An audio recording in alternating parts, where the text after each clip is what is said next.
baik dan buruk saat bulan Ramadan. Cek.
Kesiangan, zuhur kerepotan, asar di perjalanan, maghrib kecapean, isya ketiduran.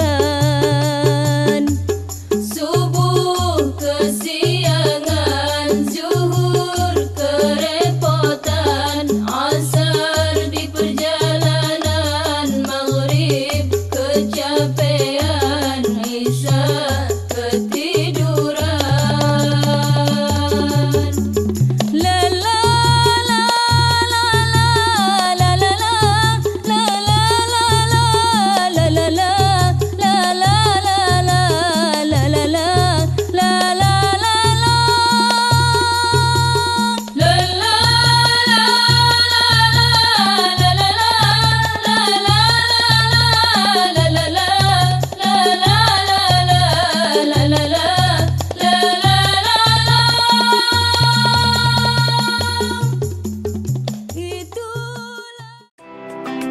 Hello everyone, persiapkan diri kalian Untuk menyambut bulan suci Ramadan. Jangan lupa Untuk melakukan hal-hal yang baik ya, dan hindari perbuatan yang